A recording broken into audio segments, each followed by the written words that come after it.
புதுச்சேரியில் பெய்த மழை காரணமாக சாலைகளில் தண்ணீர் பெருக்கெடுத்து ஓடுகிறது. இது தொடர்பான கூடுதல் தகவல்களை செய்தியாளர் சுரேஷ் வழங்க கேட்கலாம்.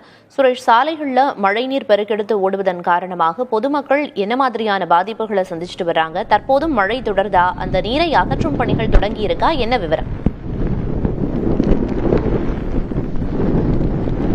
பிரியா, தற்போது நாம் இருக்கக்கூடிய இந்த புதுச்சேரியில் கடந்த 2 மணி நேரத்திற்கு மேலாக இந்த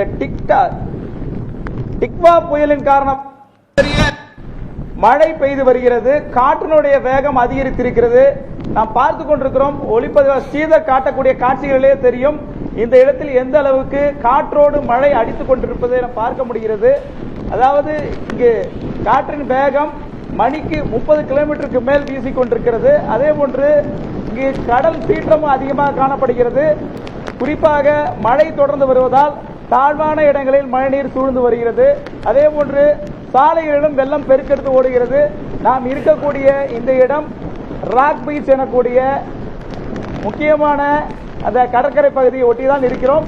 கடற்கரை ஓரத்தில் இருக்கக்கூடிய இடங்களில் காற்றினுடைய வேகம் தொடர்ந்து அதிகரித்த வண்ணமே இருக்கிறது. கடல் சீற்றம் தொடர்ந்து அதிகரித்திருக்கிறது. குறிப்பாக பார்த்தோம் என்றால் கடல் அலையினுடைய தாக்கம் அடுத்தடுத்து மேலும் அதிகரித்துக் கொண்டே இருக்கிறது என்றே சொல்ல வேண்டும்.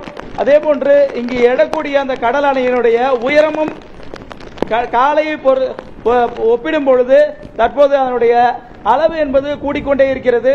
நாம் பார்த்து கொண்டிருக்கிறோம் இந்த பீச் பகுதியில் ஏற்கனவே இங்கே கற்கள் அதிகமாக கொட்டி வைக்கப்பட்டிருக்கும். அந்த கற்கள் எல்லாம் மறைக்கும் அளவிற்கு தற்போது இந்த அலையினுடைய உயரம் தொடர்ந்து அதிகரித்த வண்ணம் இருக்கிறது.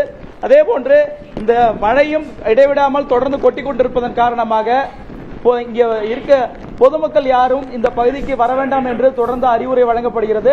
அதே போன்று இங்கே பீச் பகுதி, அதாவது கடற்கரை ஒட்டி இருக்கக்கூடிய இடங்களில் சுற்றுலா பயணிகள் ஆர்வத்தோடு இந்த இடத்தை பார்வையிட வருகிறார்கள். ஆனால் இங்கு இருக்கக்கூடிய காவல்துறையினரும் அதே போன்று இருக்கக்கூடிய பாதுகாப்புக்கு இருக்கும் சில வீரர்களும் அவர்களை இங்கிருந்து அப்புறப்படுத்தும் பணியில் தொடர்ந்து ஈடுபட்டு வருகிறார்கள்.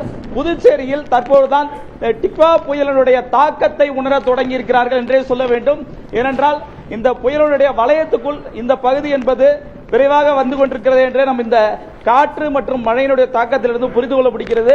குறிப்பாக இன்று அதிகாலையிலிருந்து மழை என்பது தொடர்ந்து இருந்தாலும் தற்போதைய நிலையில்தான் இந்த காற்றினுடைய வேகம் படிப்படியாக அதிகரித்து வருகிறது. அதே வேளையில் கடல் சீற்றமும் மிக அதிக அளவாக இருக்கிறது. பார்த்தாலே தெரியும் இந்த சாலை முழுவதுமே எந்த அளவுக்கு மழை கொட்டி கொண்டிருக்கிறது என்பதில் நம் தெரிகிறது. அதே போல இது மட்டுமல்லாமல் புதுவையில் இருக்கக்கூடிய மீனவ கிராமங்கள் கடற்கரையோர பகுதியில் எல்லாமே பெருத்த சேதத்தை அந்த கடற்கரை பகுதியில் சந்தித்து வருகிறது. குறிப்பாக சின்னக்குப்பம் பகுதியில் ஏற்கனவே இந்த கடல் சீற்றத்தின் காரணமாக மண்ணரிப்பு ஏற்பட்டு பெரிய பாதிப்புகளை சந்தித்திருக்கிறது. அதே போல்தான் தற்போது நாம் இருக்கக்கூடிய இந்த புதுச்சேரி கடற்கரை மட்டுமல்லாமல் புதுச்சேரி ஒட்டியிருக்கக்கூடிய மீனவ கிராமங்களும் பெரும் இந்த சேதத்தை சந்திக்கிறது. இது இப்போதைய நிலையில் தொடங்கி இருக்கக்கூடிய அந்த மழையின் தாக்கம் அடுத்தடுத்து படிப்படியாக அதிகரிக்கும் என்பதால் இதற்கு தேவையான முன்னெச்சரிக்கை நடவடிக்கைகளை மாவட்ட நிர்வாகம் தொடர்ந்து மேற்கொண்டு வருகிறது.